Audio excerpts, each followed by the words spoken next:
구약 성경에서도 2장밖에 없는 아주 짧은 성경이에요. 그런데 이 짧은 성경 안에 4편의 설교가 있어요. 우리가 함께 읽은 본문의 말씀은 그 4편의 설교 중에 2번째 설교에 속하고요. 그리고 바벨론 포로에서 돌아온 백성들이 무너진 성전을 짓다가 대적들의 방해로 인해서 16년 동안 지금 성전을 짓다가 중단된 상태예요. 그 상태에서 다시금 성전을 지어라 이렇게 그를 격려하고 더 일할 수 있도록 독려하는 말씀이죠. 성전이 왜 중요하죠? 여러분, 교회가 왜 중요합니까?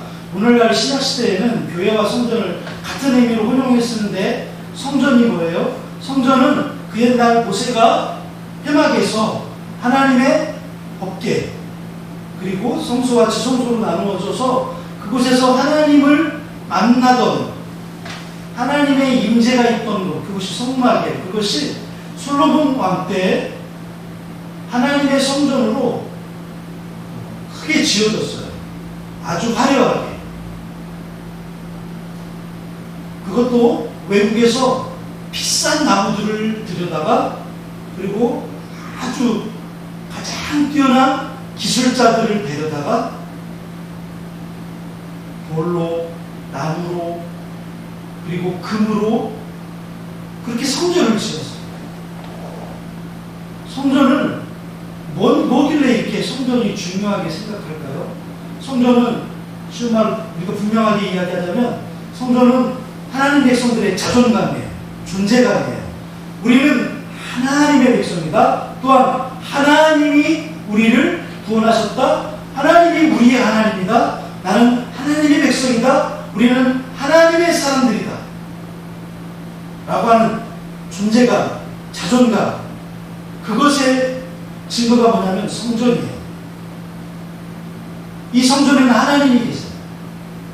하나님이 임재해 계세요.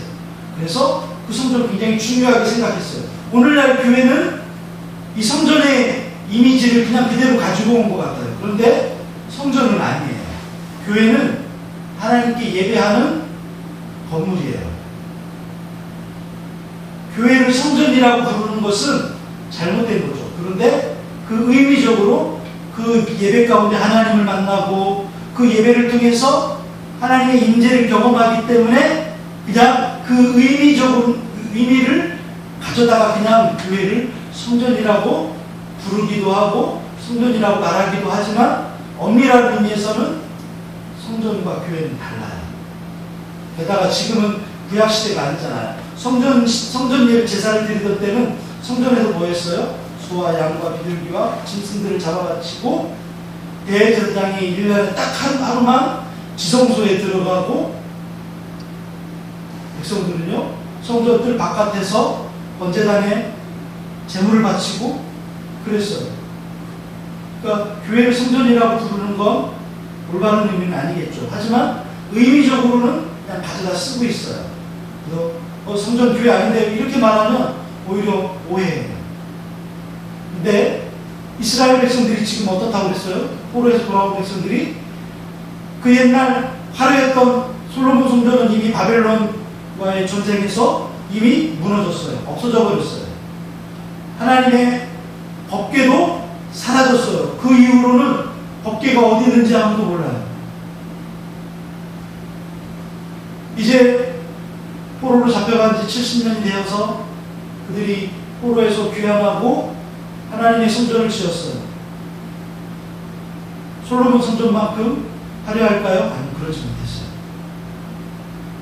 오히려 지금 성전을 짓다가 대적들의 방해로 성전을 16년 동안 멈춘 상태예요. 짓다가. 그때 이 예루살렘의 총독을 맡고 있던 스룹바벨, 그리고 그 시대의 대제사장의 이름이 여호수아예요. 모세의 후계자 여호수아가 아닌 동명이인이에요. 대제사장의 이름이 여기도 여호수아예요. 이 스룹바벨과 여호수아에게 하나님이 학대 선지자를 통해서 말씀하세요. 비록 그 옛날 솔로몬의 성전에 비해서 초라하긴 하지만 그럼에도 불구하고 스스로 굳세게 해서 성전 건축에 임하라 라고 하는 말씀이에요. 오늘 4절 말씀을 보니까 굳세게 할지어다라고 하는 말씀이 계속 나와요. 이 명령을 통해서 이 성전 건축의 총책임자인 스룹바벨과 대제사장 여호수아 그리고 포로에서 귀환한 모든 백성들에게 지금 강조하는 거예요. 너희는 굳세게 하라. 오늘 말씀의 제목도 굳세게 하라. 스스로 굳세게 하라 라고 하는 거예요. 그리고 이어서 하나님의 영이 그들 가운데 머물러 계시고 그리고 성전 건축에 어려움이 없도록 국제 정세도 경제적으로도 하나님 도우시고 성전의 영광이 이전 솔로몬의 영광보다 더 할 것이다. 그렇게 약속하시는 거예요. 아마도 성전을 건축하고 있던 이 백성들의 마음이 그 옛날 솔로몬의 성전보다 초라하다는 것 때문에 마음이 어려웠던 것 같아요. 아까 제가 초반에 말씀드렸던 성전이 뭘 그리 중요하길래 이 성전 때문에 마음이 어려울 정도로 이랬을까? 성전은 그 사람들의 자존감이에요. 성전이 없으면 하나님도 없는 거예요. 이방 나라는 그들이 섬기는 신들의 형상이 있어요.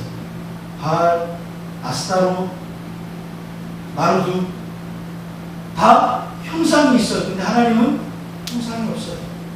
성전 그 자체가 하나님의 임재예요. 성전이 무엇보다 중요합니다. 하나님이 함께 하신다는 게 굉장히 중요합니다. 근데 성전이 너무 초라해요. 너무 볼품없어요. 그것이 그들에게 낙심이 됩니다. 솔로몬 때 지은 성전은 굉장히 화려하고 굉장히 비싼 나무들로 금은 보석으로 만들었는데 그래서 주변 나라들조차도 인정할 정도였어요. 얼마나 아름답고 멋있었는지. 바벨론 포로에서 돌아온 이후에 짓고 있는 이 성전은 너무 보잘것없어요. 그것이 그렇게 화려했던 이유는 오랫동안 그 성전을 짓기 위해서 준비했어요. 그 아버지 다윗 왕이 모든 재료들을 다 준비했다고 할 수 있을 정도로 모든 경제적인 것, 세금을 따로 걷지 않아도 부자들에게 따로 돈을 내라고 하지 않아도 될 정도로 그렇게 많은 재료를 준비해 두었어요. 좋은 재료, 뛰어난 기술자, 정말 그야말로 웅장한 건데 게다가 그 보물창고에는요 금으로 만든 방패, 은은 치지도 않았어요. 은은 너무 흔해서 길거리 돌처럼 들려요.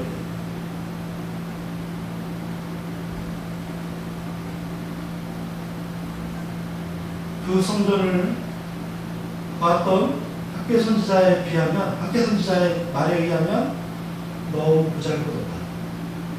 너무 하찮게 여겨진다.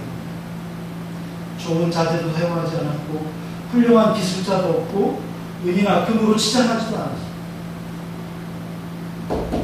그래서 포로기와 백성들은 이 초라한 성전 때문에 마음이 어려운 거예요.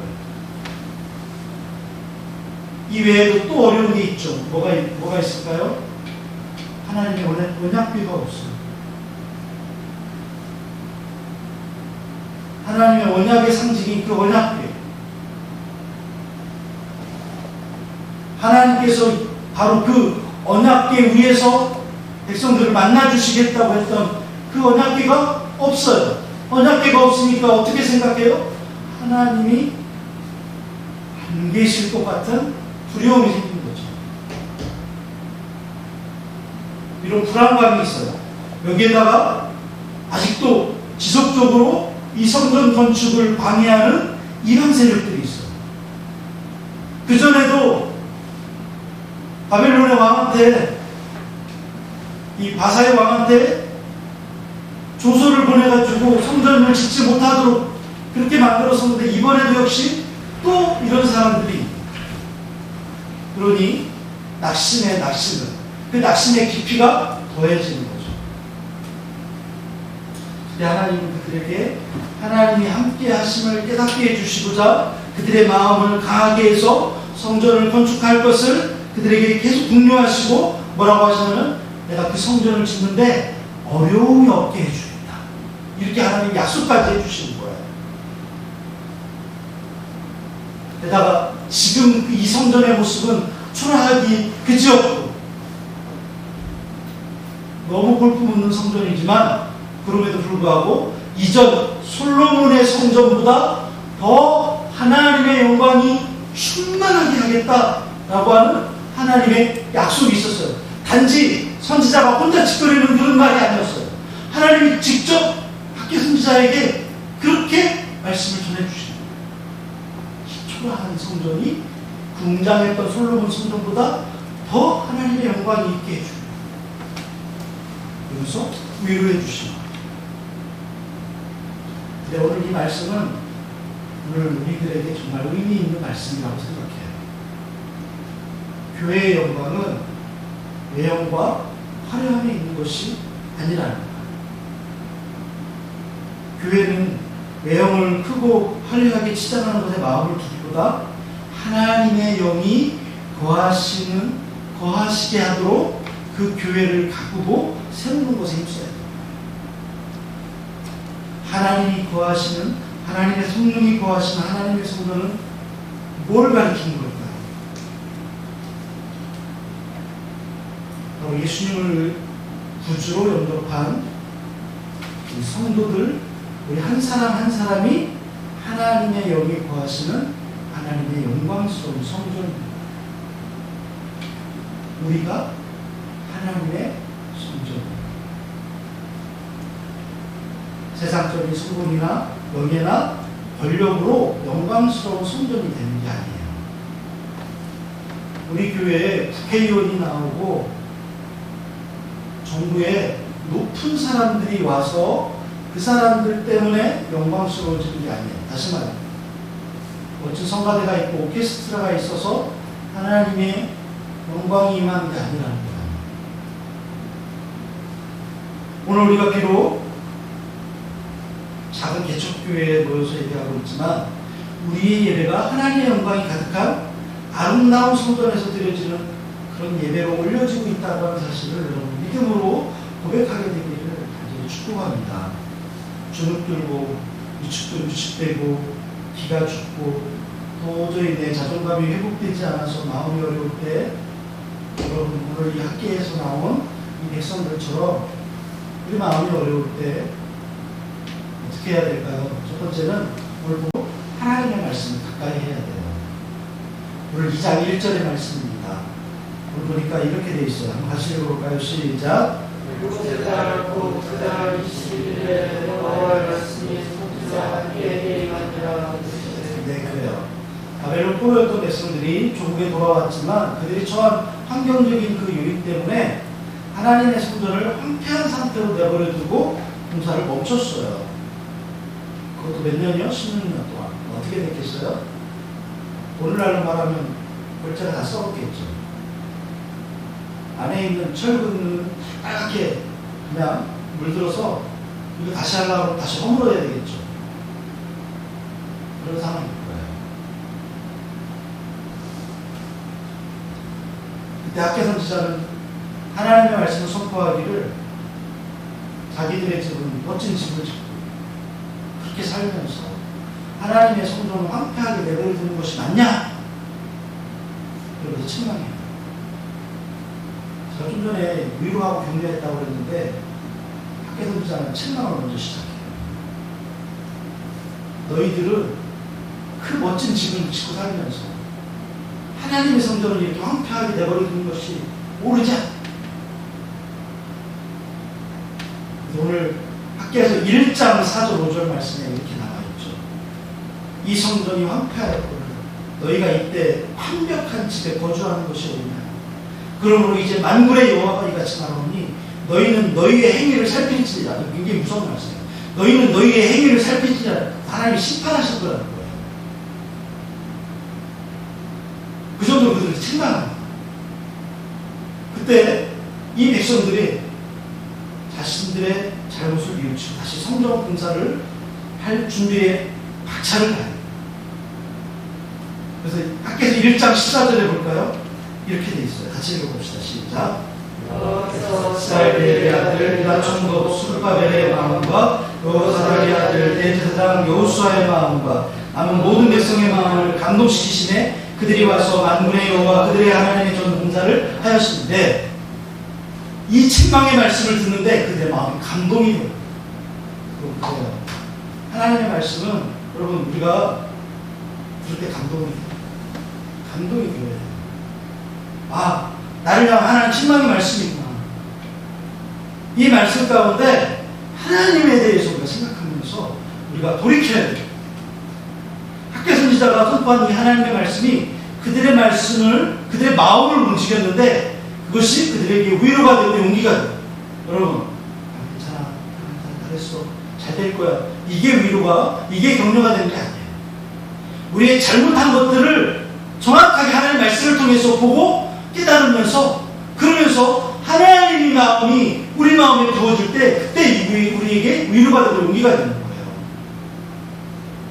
아씨, 오랜만에 교회 왔는데 이게 뭐야, 막 잘못했다고 천만이나 쌓고 막 질책하고 짜증나, 이렇게 받아들이는 게 아니라 하나님이 나를 정말 보고 계시는구나, 나의 잘못을 지금 하나하나 보고 계시는구나.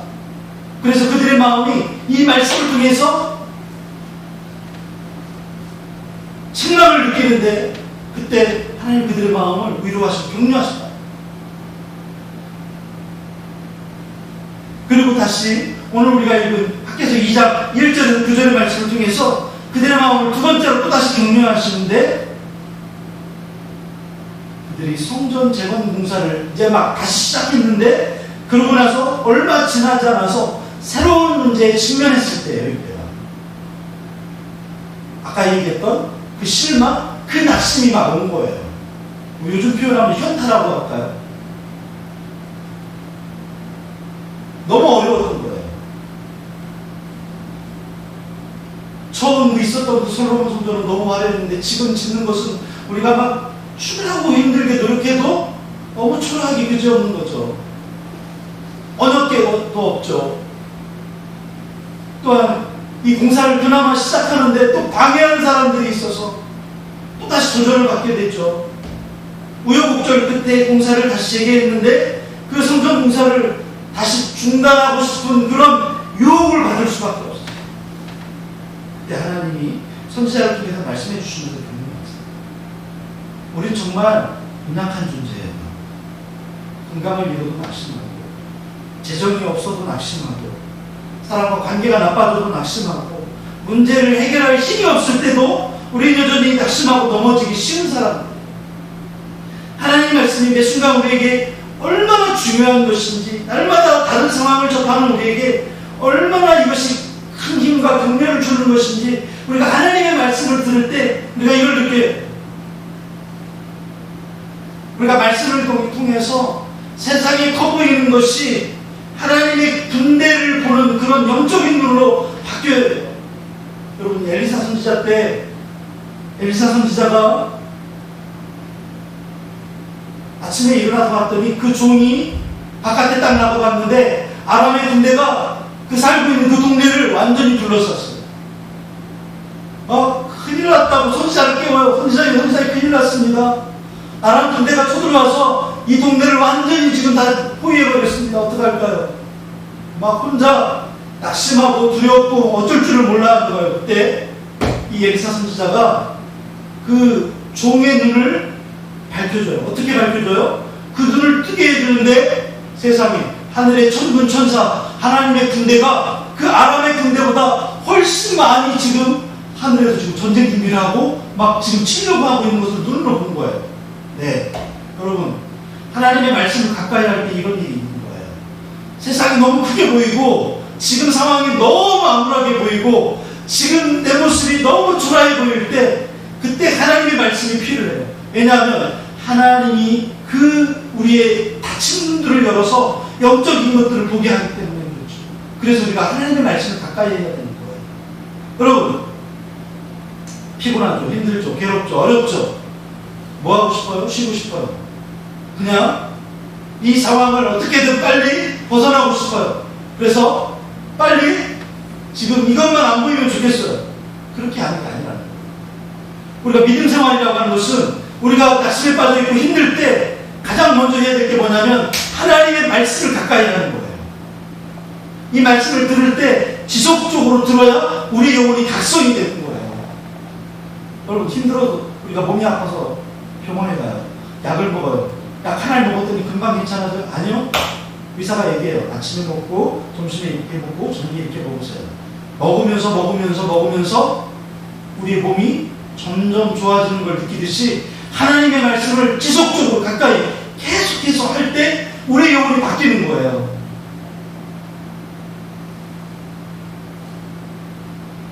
오늘도 역시 마찬가지예요. 성전 재건 공사를 하라고 해가지고 지금 하고 있는데 그런데 또 낙심하게 될 상황들이 막 펼쳐지는 거예요. 한두 가지가 아니에요. 4가지나 형편없죠. 초라하죠. 하나님의 법궤도 없죠. 옆에서 지금 이 사마리아 사람들이 방해하죠. 지금 상황들이 너무 어려운 거예요. 돈도 없는데, 재정도 없는데. 그럴 때 이 학계 선지자가 오늘 제가 초반에 뭐라고 그랬어요? 이 학계는 굉장히 짧은 성경인데 4편의 설교가 있다고 그랬어요. 계속해서 지금 이 늙은 선지자가 이 젊은 사람들한테 이야기해 준 거예요. 말씀을 통해서. 하나님의 일을 해도요, 시험에 들 수 있고, 낙심은 얼마든지 낙심할 수 있고, 얼마든지 무기력해질 수 있고, 절망감에 잠길 때도 있어요. 그때마다 무엇으로 이 상황을 우리가 이겨나갈 수 있을까요? 이것만 피하면 이길 수 있을 것 같아요. 그렇지 않아요. 그럼 바다에 나가보세요. 파도가 몇 번 올까요? 파도는 끊임없이 있어요. 근데 그 파도를 이기려면 어떻게 해야 돼요? 도망가면 되나요? 아니요. 파도를 맞서서 나가는 거예요. 그래야 이기는 거예요.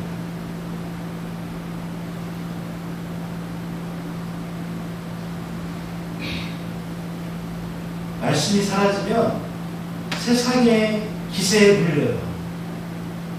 도저히 이겨나갈 수 없는 거예요.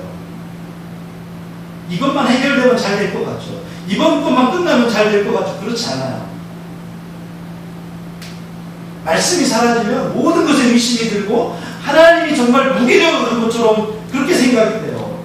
실제는 내 속에 하나님의 말씀이 사라졌기 때문에 오는 현상인데도 불구하고 하나님이 약한 것 같고 하나님이 원망스러워지고 그런 거예요. 그때마다 우리가 어떻게 이 상황을 이겨나갈까요? 우리를 인도하고 격려하고 위로해 주시는 하나님의 말씀이 이 상황을 이기는 거예요. 하나님의 말씀은 우리 믿는 사람들에게 등불이 되어주시기 때문입니다. 시편 119편 105절 말씀에 분명히 이렇게 말씀하셨죠. 같이 읽어봐요. 주의 말씀은 내 발의 등이요 내 길의 빛이니이다. 내 발의 등이요 내 길의 빛입니다. 캄캄할 때, 어디를 가야 될지 모를 때 무엇을 보고 앞으로 나갑니까? 빛이 있어야 나아가죠. 무엇이 그 빛이라는 거예요? 하나님의 말씀이 그 빛이라는 거예요. 그 말씀이 우리에게 위로와 격려와 힘을 주는 거예요. 당시 이 재건 공사에 임한 백성들은 말씀을 한 번만 듣는 게 아니에요. 학계 선지자로부터 4개월 동안 계속해서 이 말씀을 듣고 그 다음에는 학계 선지자가 나이가 많이 들었어요. 그 다음에 누가 나오냐면 스가랴 선지자가 또 나와요. 계속해서 거듭해서 하나님의 말씀을 전하는 것을 듣게 돼요. 그렇기 때문에 낙심할 만한 많은 어려운 일들이 있었음에도 불구하고 성전 공사를 중단하지 않을 수 있었던 거예요. 오늘 우리도 하나님의 말씀을 매일 반복적으로 지속적으로 듣고 묵상하고 가까이 해야 이 험한 인생, 이 세상에서 우리 인생을 바르게 살 수 있는 거예요. 솔직히 말하면 일주일에 주일날 한 번 교회 와서 말씀 듣는 것만으로는 어림도 없어요. 이거 그냥 그저 도장치는 거예요. 불가능해요. 말씀을 계속해서 듣는다는 얘기는 매일매일 매 순간 하나님의 말씀을 생각해내고 그 말씀을 기억해내는 거 말하는 거예요. 잠언 19장 20절에 이렇게 말씀하시죠. 너는 권고를 들으며 훈계를 받으라. 그리하면 내가 필경은 지혜롭게 되리라. 그럼 지혜가 뭐예요? 하나님을 경외하고 그분의 말씀을 듣는 것이 바로 지혜예요. 신명기 32장 2절 말씀에서 이렇게 말씀하십니다. 같이 시작. 내 교훈은 비처럼 내리고 내 말은 이슬처럼 맺히나니 연한 풀 위에 가는 비 같고 채소 위에 단비 같도다. 네. 하나님 말씀이 이렇게 필요합니다.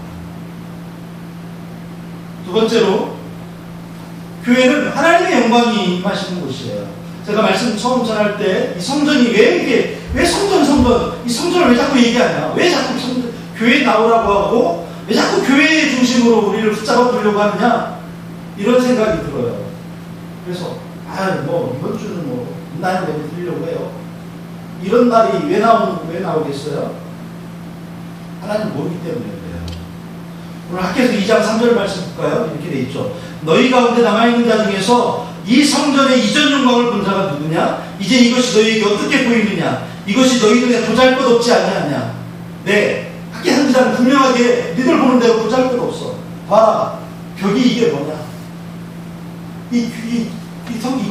교회 규모가 이게 뭐야?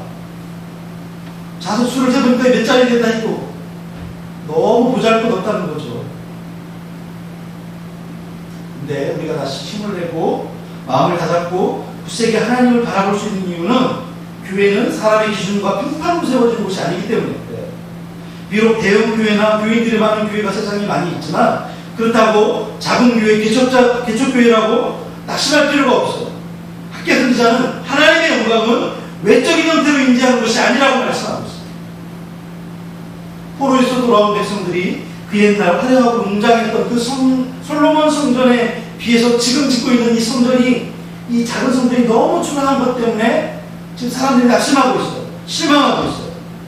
근데 진짜 실망한 이유가 뭘까요? 두려움이죠. 어떤 두려움? 하나님의 영광이, 하나님의 임재가 없으면 어떡하지? 하나님 우리를 만나주시지 않으면 어떡하지? 하나님 만나주시지 않고 하나님이 없으면 우리 또다시 포로가 되고 또다시 잡혀가고 나라가 망할 텐데 어떡하지? 이 두려움이죠. 근데 왜 이렇게 두려워해요? 이 낙심한 실제적인 이유는 하나님의 영광, 하나님의 비전을 보지 못하기 때문에 그래요.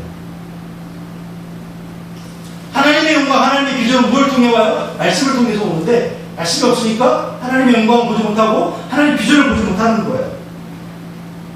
더욱이 지금 실제적으로 눈에 보여야 되는 언약궤가 없어요. 옛날에 제사장들이 어깨에 메고 다윗왕이 그 법궤 때문에 막 들어올 때 얼마나 춤추면서 바지가 내려가는 것도 모르고 춤을 출 정도로 이 법궤는 굉장히 중요한 상징적인 의미가 있었잖아요. 근데 거룩한 하나님의 상징인 이 법궤가 없다라고 하는 것은 마치 핵심이 빠진 것처럼 여겨지는 거죠. 핵심이 빠졌다는 것은 성전이 성전처럼 여겨지지 않는다. 성전이 보이는데 이 언약궤가 없다고 하는 외적인 조건 때문에 실망한 사람들에게 선지자가 지금 하나님 말씀 가지고 위로하는 거예요. 오늘 9절 말씀이에요. 어떻게 위로했을까요? 9절 같이 읽습니다. 시작.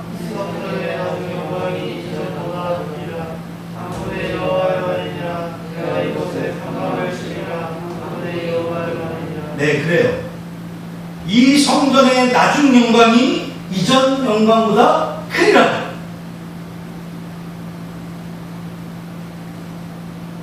이 정도면요, 하나님이 정말 크게 쓰십니다. 외형적으로는 솔로몬의 성전에 비하면 초라하기 이를 데 없는데 솔로몬의 성전보다 더 큰 영광이 있을 것이라고 말씀하세요. 그 이유가 6절, 7절에 나와요. 보세요. 내가 읽어볼게요. 만군의 여호와가 이같이 말하노라. 조금 있으면 내가 하늘과 땅과 바다와 육지를 진동시킬 것이요 또한 모든 나라를 진동시킬 것이며 모든 나라의 고배가 이르리니 내가 이 성전의 영광이 충만하게 하리라. 만군의 여호와의 말이니라. 이 백성들이 짓고 있는 이 성전에 하나님께서 친히 임재하실 거라는 거예요. 그래서 이 성전으로 지극히 영광스럽게 하겠다. 그럼 솔로몬 때는요, 백향목이라고, 오늘날로 하는 백향목이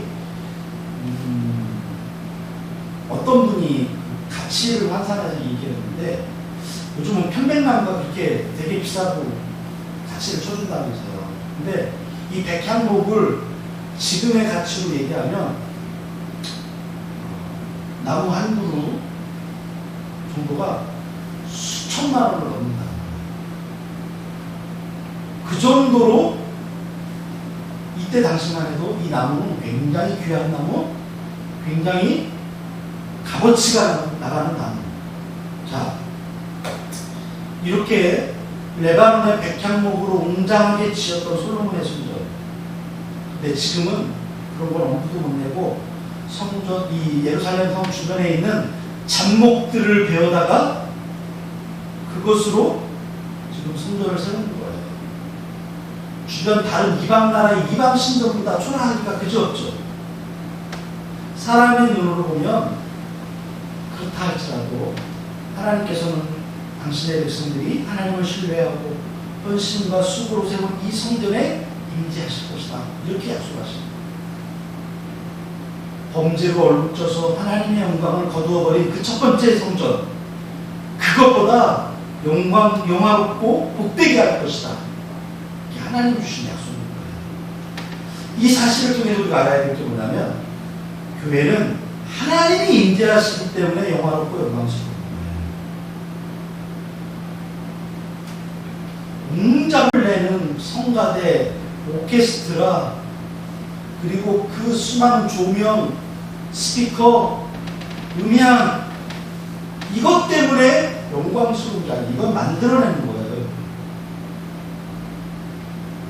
멋지고 고급스럽게 지은 건축물이 아름답게 보일지는 몰라도 하나님을 경외하는 예배가 드려지고 하나님의 뜻을 사모하는 신실한 사람들이 모여서 예배하면 그곳에 하나님이 좌정하시고 영광스럽게 하신다.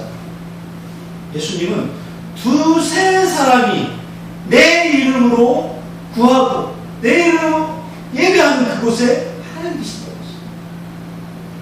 심지어는 너희는 너희 몸이 하나님이 계신 성전인 줄 알지 못하느냐? 이렇게 말씀하십니다. 교회는 외형을 화려하게 할 것이 아니라 그곳에 하나님께서 임재하시도록 거룩함으로 세워져야 돼요. 물론 교회가 화려하면 다른 교회 사람들도 우리 교회로 올 수 있어요. 목사님이 말씀을 잘 전하면 우리 교회 목사님 별로 우리도 못하는데 나 그 교회 인터넷 예배나 드려야 되겠다. 이렇게 할 수도 있어요. 그런 것은 하나님이 기대하시는 단계예요. 외적인 건물의 아름다움이 아니라 거룩함과 순결함을 지키는 데 마음을 쏟으라.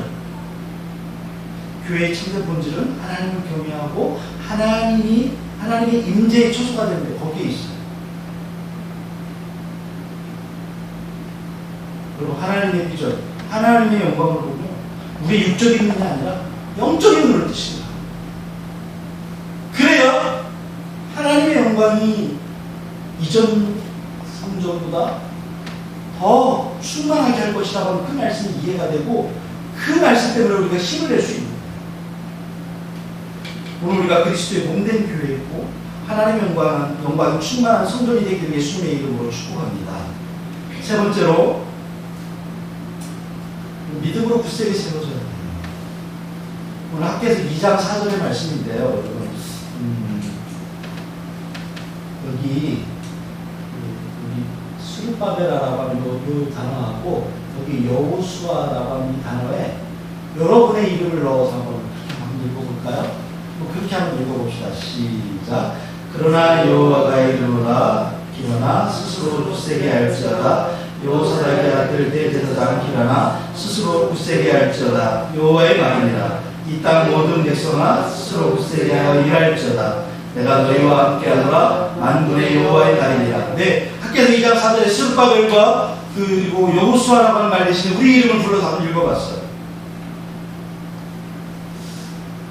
이 말씀은 낙심한 백성들을 위로해 주기 위한 말씀이지만 단지 격려를 위한 말씀은 아니에요. 과거 16년 전에 성전을 새로 짓다가 이방인들의 방해로 지금까지 중단되었던 이 성전을 지금도 역시 방해하고 도전하는 자들이 있었기 때문에 너희들이 낙심하지 말고 담대하게 성전을 다시 재건하라는 그런 말씀이에요. 특별히 오늘 여기 보니까 스스로 굳세게 할지어다. 여기도 스스로 굳세게 할지어다. 밑에도 스스로 굳세게 하여 일할지어다. 이렇게 되어 있어요.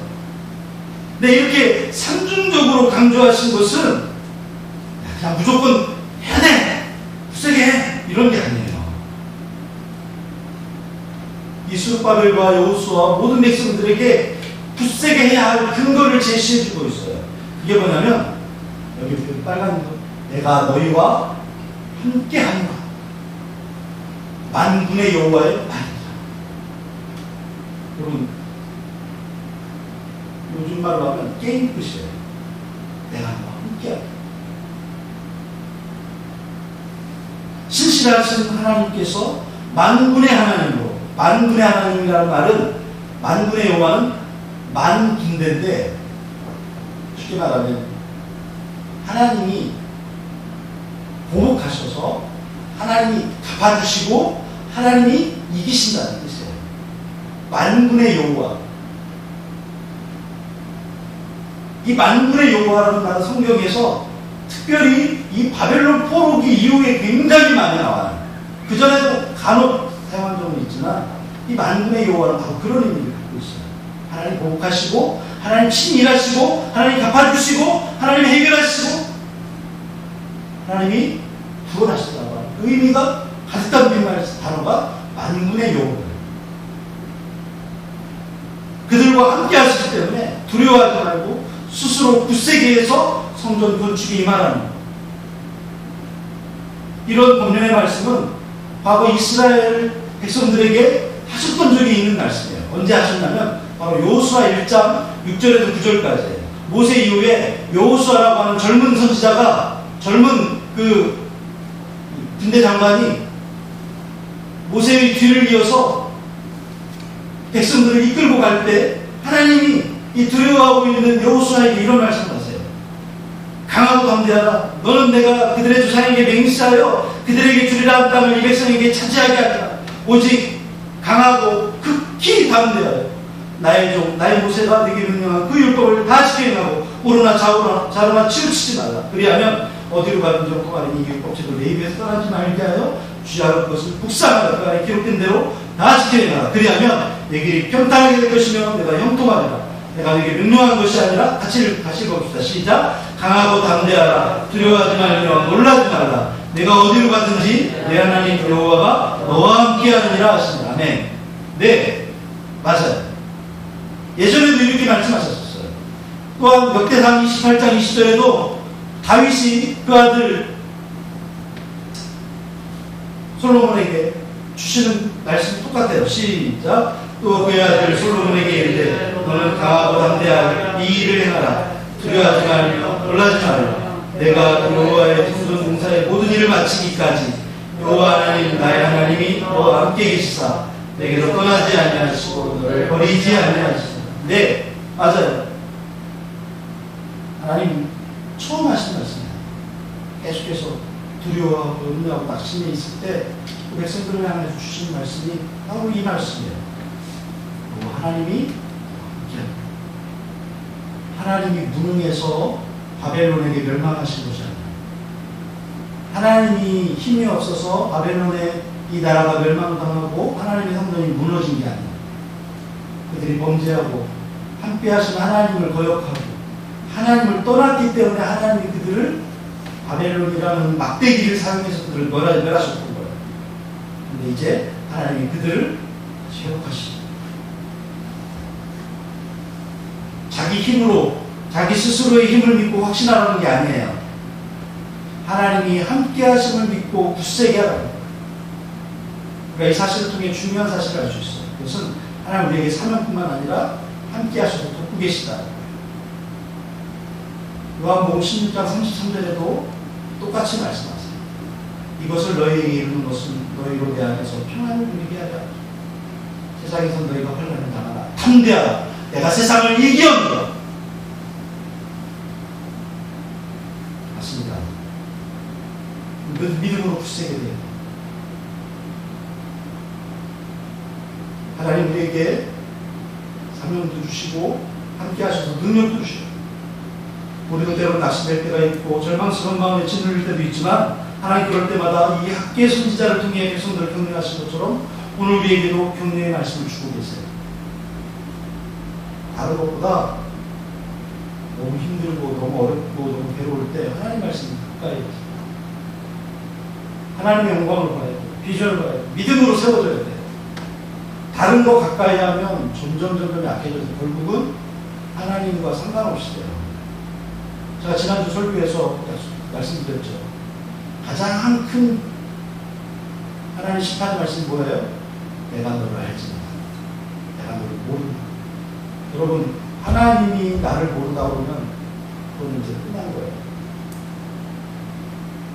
하나님이 우리를 아신다고 하면 그것으로 하나님이 다 일하시고 일하십니다. 디모데후서 1장 7절에 이렇게 말씀하시죠. 같이 읽어봅시다. 하나님이 우리에게 주신 것은 두려워하는 마음이 아니요 오직 능력과 사랑과 절제하는 마음이니 그러므로 너는 내가 우리 주를 증언함과 또는 주를 위하여 진짜된 나를 부끄러워하지 말고 오직 하나님의 능력을 따라 복음과 함께 고난을 받으라. 그래요. 하나님 우리에게 능력도 주시고 사랑도 주시고 우리에게 온갖 하나님의 마음을 다 부어주세요. 하나님이 함께 하십니다. 그래서 우리가 고난을 받아도 넉넉히 이길 수 있는 거예요. 마지막으로 중요한 것은 은금이 아니에요. 돈이나 재물이 아니라는 거예요. 학계에서 2장 8절에 오늘 말씀해 보니까 이렇게 돼 있죠. 은도 내 것이요 금도 내 것입니다. 만군의 여호와입니다. 네. 왜 하나님 이런 말씀을 할까요? 은도 내 것이고 금도 내 것이다. 하나님 넓은가요? 네 것도 내 거고 내 것도 내 거고 이런 의미가 아니에요. 포로에서 돌아온 백성들이 성전 건축을 지금 주저하거나 낙심하게 만든 그 요인과 관련이 굉장히 깊어요. 성전 건축을 주저하게 된 첫 번째 이유는 아마 재정적인 문제예요. 돈이 없다는 거죠. 솔로몬 성전의 경우에는 엄청나게 많은 이 비용을 경비가 이미 준비되어 있었어요. 다윗이 오랜 기간 동안 그 건축을 준비해 왔어요. 근데 바벨론 포로에서 돌아온 사람들에게는 그런 큰 재정이 없기 때문에 낙심하는 거죠. 비록 예루살렘 주변의 나무들을 베어다가 어떻게 성전의 외형은 갖추더라도 지금 성전을 장식할 비용까지는 말을 하기가 힘들다는 그런 계산이 있었기 때문에 성전을 짓고 나서 너무 초라한 성전이 될 게 너무 뻔했어요. 그래서 하나님의 명령대로 성전 공사를 다시 재개하긴 했지만 낙심되는 건 어쩔 수 없어요. 하나님 바로 그처럼 낙심하며 주저하는 사람들에게 지금 이 말씀을 주고 계신 거예요. 그래서 이 말씀이 먼저는 하나님이 화려한 성전을 원하는 게 아니다라는 것을 말씀하시기 위해서 은도 내 것이요 금도 내 것이다 이렇게 말씀하시는 거예요. 외적으로 초라하다 할지라도 걱정하지 말라는 거예요. 또 하나는 하나님께서 이 필요한 재정, 이 세상의 모든 보물이 다 내 것이기 때문에 내가 다 주겠다 이런 의미로 말씀하시는 거죠. 이 말씀이 실제로 어떻게 이루어졌어요? 성전을 다시 짓기 시작했을 때 또다시 방해와 핍박이 있었죠. 그 사실로도 낙심하고 어려워했었죠. 그러나 하나님은 다리오 왕을 감동시키셔서 성전 건축에 필요한 자재와 경비를 주변 총독들에게 명령해서 다 조달하도록 명령하세요. 그게 에스라 6장 8절 9절에 있는 말씀이에요. 볼까요? 제가 읽을게요. 내가 또 조소를 내려서 이게 지금 다리오 왕이 하는 말이에요.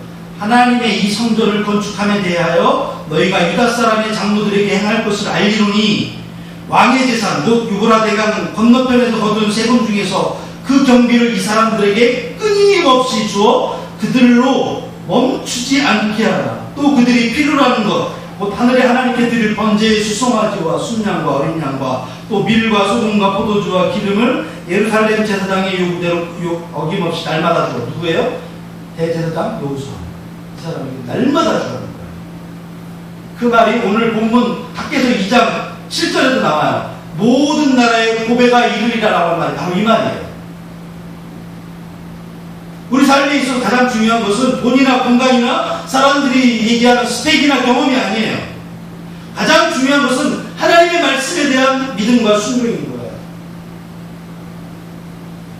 나머지는 하나님이 하십니다.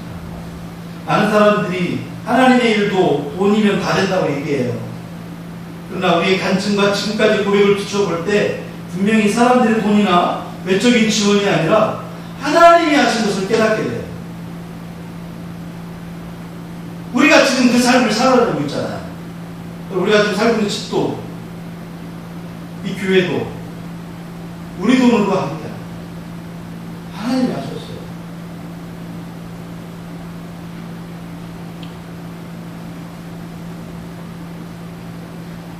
우리 앞길, 내 앞길을 막고 있는 것이 돈의 문제입니까? 하나님은 은돈의 것이고 금돈의 것이라고 하십니다. 우리 앞에 들여오는 악심이 있습니까? 하나님 선지자를 통해서 내가 함께하기 때문에 스스로 굳세게 하라고 말씀하세요. 우리의 필요와 마음의 약함을 하시는 주님께서 학계 선지자를 통해서 우리의 문제가 다른 것이 아니라 하나님을 신뢰하지 못하고 우리의 경험과 지식을 의지하려고 하는 그 불신앙 때문이다라고 우리에게 깨닫게 해주고 계세요. 그럼 우리에게는 뿌리 깊은 거절감과 패배감과 절망감들이 다 있어요. 저에게도 있고 여러분에게도 있어요. 그래서 낙심하고 분노하고 두려워합니다. 그런데 이런 마음을 가지고 있던 사람들은 우리만이 아니라 이 학계 선지자가 있던 이 유다 백성들도 마찬가지였어요. 저는 이 본문을 보면서 오늘 우리를 향한 하나님의 마음이 여기 있다고 저는 믿습니다. 여전히 두렵고 떨리지만 이제 하나님의 말씀을 우리 안에 다시 회복하고 하나님의 영광이 채워지도록 우리 삶을 다시 하나님 말씀 위에 올려놓았으면 좋겠습니다. 다시금 예배가 회복돼서 하나님께서 주시는 축복을 받아들이는 우리 모두가 되기를 예수님의 이름으로 축복합니다. 우리 이 시간 찬양합시다. 나의 안에 거하라. 우리 찬양하시면서 우리 하나님 앞에 이 찬양으로 기도를 합시다. 이 찬양이 기도가 되었으면 좋겠습니다. 하나님 말씀이 우리 안에 그 하나님 말씀 때문에 힘으로 우리의 초라한 모습 가운데 있지만 이 초라함이 단지 외적인 것을 채우면 해결되는 게 아니야.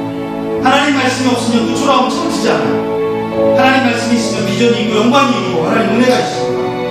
우리 이 찬양 나의 안에 거하라 간절하게 내 기도로 이 찬양을 합시다. 나의 안에 거하라 내 하나님 모든 환난 가운데 너를 지키라 두려워하지 말라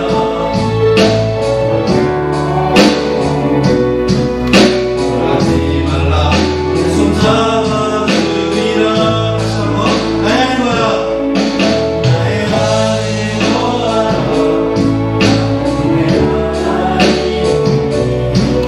모든 환난 가운데 너를 지키라 두려워하지 말라 나를 도와주리라 하지 말라 내 손 잡아주리라 내가 너를 지나여 흘러다니던 내 것이라 내 것이라 너의 하나님이라 내가 너를 보배롭고 존귀하게 여기노라 너를 사랑하는 그대로 내가 너를 지나여 가니 너를 지나여 흘러다니던 내 것이라 너의 하나님이라 내가 너를 보배롭고 존귀하게 여기노라 너를 사랑하는 그대로 하나님 감사합니다. 우리가 때때로 낙심하고 세상 사람들이 가진 것들을 나는 갖지 못해서 누리지 못해서 낙심이 되고 절망도 되고 답답하기도 하고 내 모습에 대해서 마음이 어려울 때도 많았습니다. 하나님 그러나 우리 약해서난 선지자의 말씀을 통해서 하나님의 말씀이 우리를 위로하고 그때 하나님의 영광과 비전을 볼 수 있다는 것을 알게 해주셔서 감사합니다. 교회가 초라해도 내 자신이 너무 비참하게 보여도 하나님 낙심하지 않게 하시고 함께 하시는 하나님으로 말미암아 기뻐하고 하나님으로 말미암아 우리가 하나님 그 비전을 보면서 다시 회복된 우리 모두가 되게 하여 주시옵소서. 하나님, 작은 개척교회, 월세 내는 교회, 또 지하실에 냄새나는 곰팡이 냄새나는 교회, 그리고 교회가 없어 집에서 모이는 그런 교회라 할지라도 하나님의 영광이 있는 하나님을 경외하는 사람들의 예배를 받으시는 것처럼 우리 예배를 받아주시고 우리 예배 가운데 하나님 임재하시고 다스려 주시고 하나님 역사하여 주시옵소서. 한 주간 동안 또한 하나님 말씀과 함께 살아가겠습니다. 힘주시고 은혜 내려 주시옵소서. 예수님의 이름으로 간절히 축복하며 기도합니다. 아멘. 이제는 우리 주 예수 그리스도의 은혜와 아버지 하나님의 크신 사랑과 성령님의 감동 감화를 교통하시는 역사가 하나님의 영광과 비전을 바라보며 하나님의 말씀과 함께 가며 스스로 굳세게 하기 원하는 우리 믿음의 사람들 위해, 머리 위에, 가정 위에, 자녀들 위해, 일터와 직장과 학교 위에 이제로부터 영원토록 함께 하시기를 간절히 축원하옵나이다.